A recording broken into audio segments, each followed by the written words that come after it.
Hello everyone. So in the last one we set up basic doors, but in this one we're going to kind of continue on that interaction direction and set up some more intricate events. So you'll be able to have specialty doors that have little things like that and an open.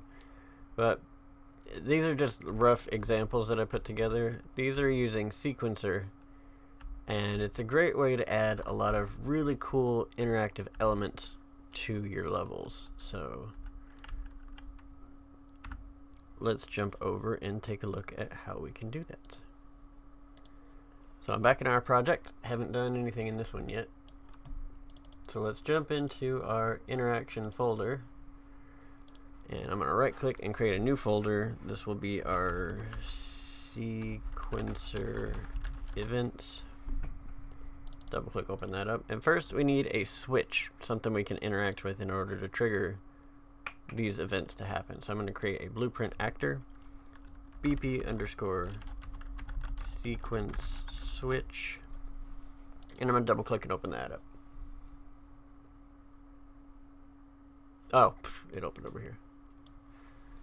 It's sitting there looking like a dummy. Alright, so we're going to add a component of a static mesh. This will be the visual representation of our switch. In the construction script, we'll grab that out, and we want to set static mesh. We need one for a default so that we can see it in the world. I'm just going to put a cube.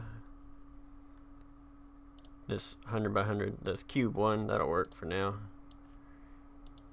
And then if we look in here, yep, there it is. If we go back to our construction script, and on this new mesh we can right click and promote that to a variable. This will be our switch mesh. Then we can click this little eyeball right here, and when we drag it out into the world, we can change that to be anything we want it to be that we have.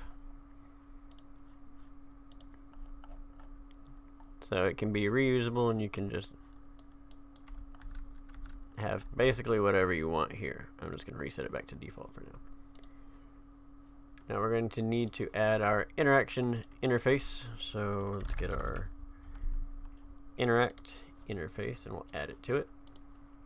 Get rid of all this. Compile, and on event interact, which you can either search with this if you know how to type better than I do, or we can just double click this right here. So on event interact, we want it to create a level sequence player,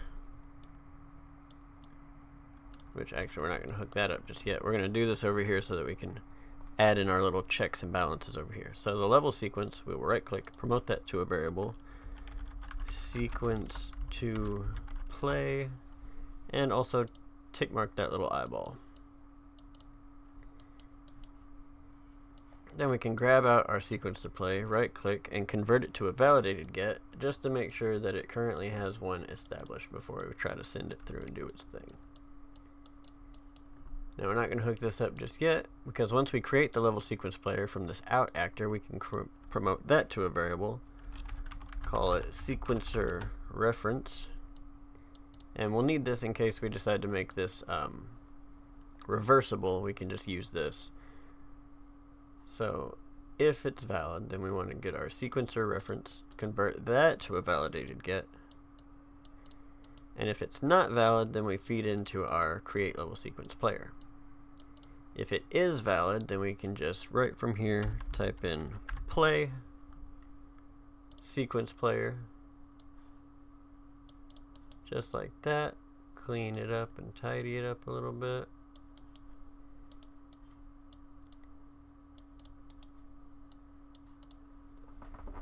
And we're just going to have it like this for now. Let's go ahead and set it up the full way it's supposed to. So we'll add a branch here, because if it is valid, then that means we fired this off before, and we would need to see if our event is reversible.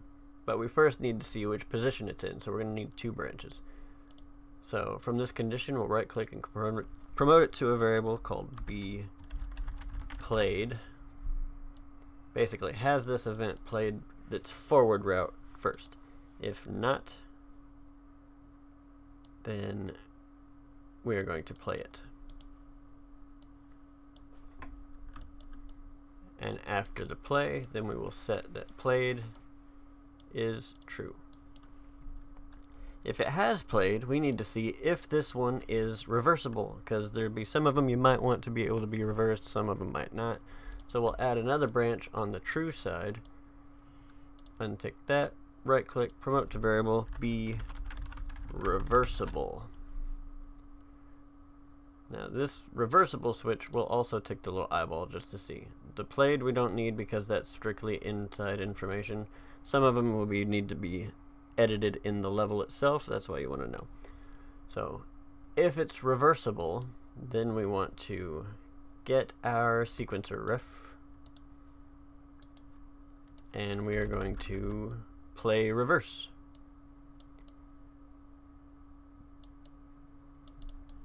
And then we're going to set that our played is now false. Now one thing I just noticed is on this is not valid line, right after we set this, we need to plug that into our play also, so that we are still playing it even if it's fake. Or not fake, but you know, not there just yet. So we're checking to see if it has a sequence attached. If it does, we're seeing if the player is valid. If it's not, we create it, set it, play it for the first time. If it is, we're checking to see if it already has played before. If it has not, we play it. Or if it's in its reverse state, or its unplayed state. If it has played, then we check to see if it's reversible, and if it is, then we reverse it back to its original state. So now we need to actually set up a sequence. So let's go in here and let's figure out,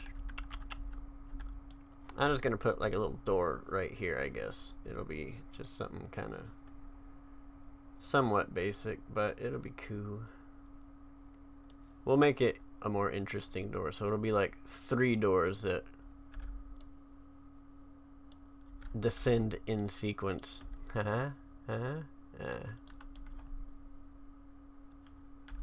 we'll do that, and then I'm going to bring 2 more copies of it, so I got 3 total.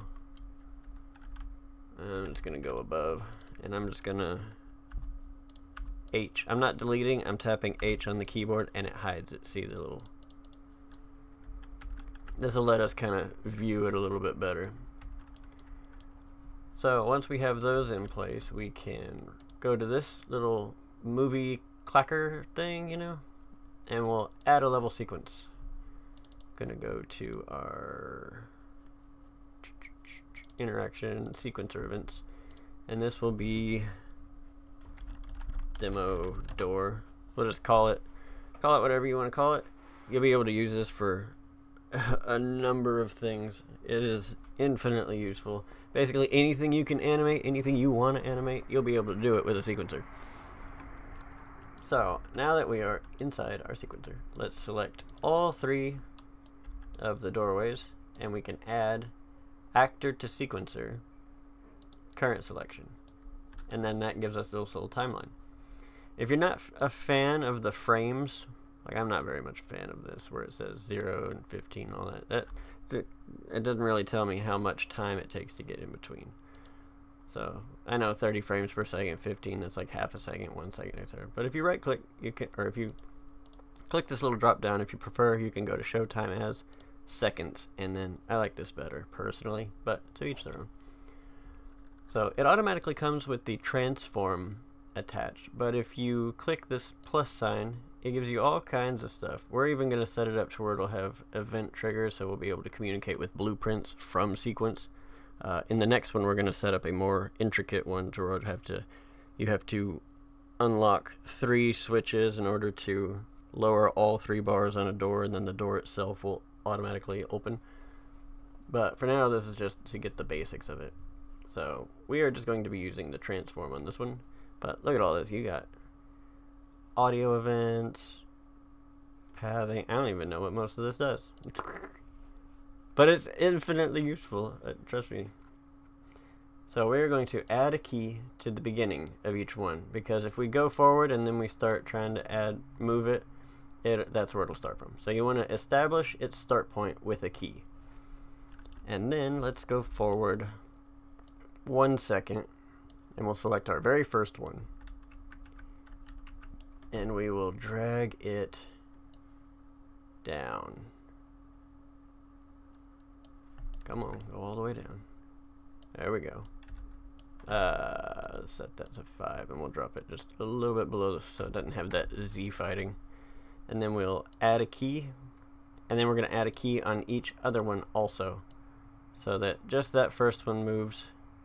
Because if we don't add the key here, then once we add its movement key, it'll just start automatically moving from there. So 1 second for that one. Get the next one. Drop it down below the floor. And then we'll add its transform and the last one.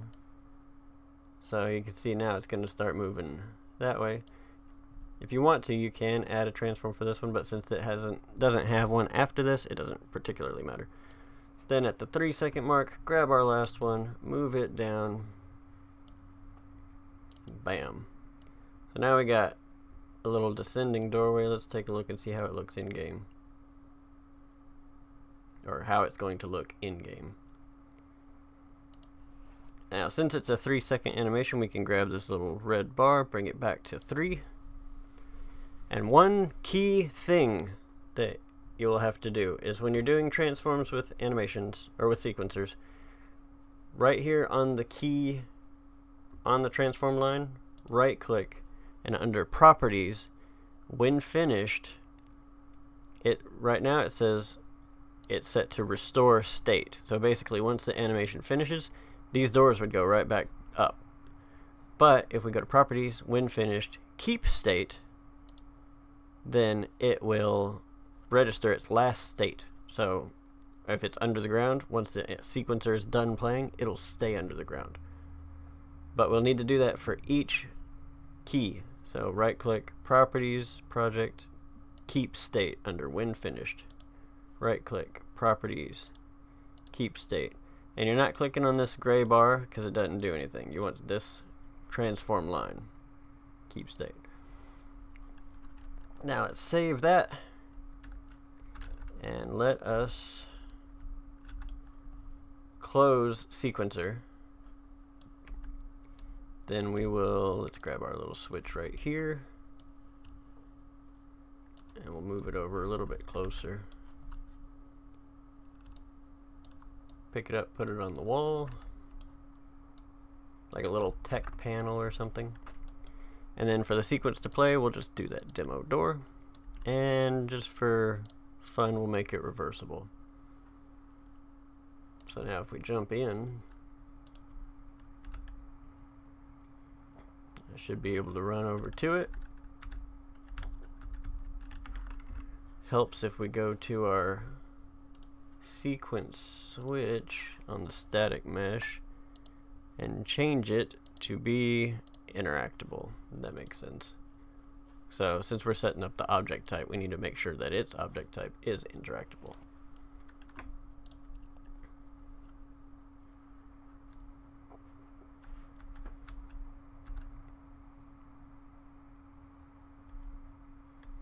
And there you go. So there's some interesting ways you can do more intricate doors or events or platforms that descend up out of lava or what have you, and then you can make it reversible.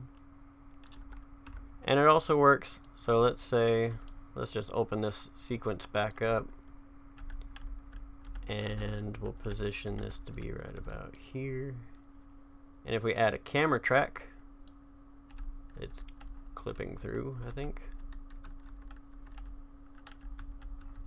We'll do it maybe from this side. Makes no sense, but set the current focal length to like 15. Focal length is basically how close it is to the yeah.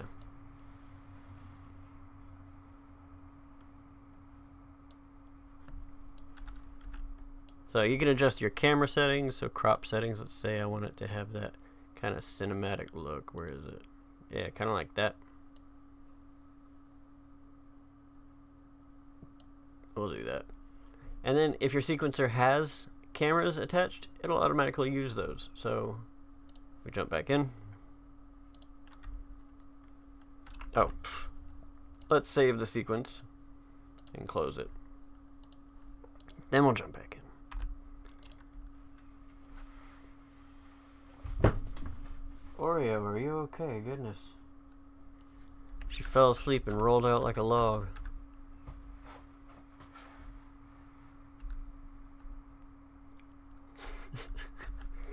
So yeah, you can use this. Basically anything you can think to animate,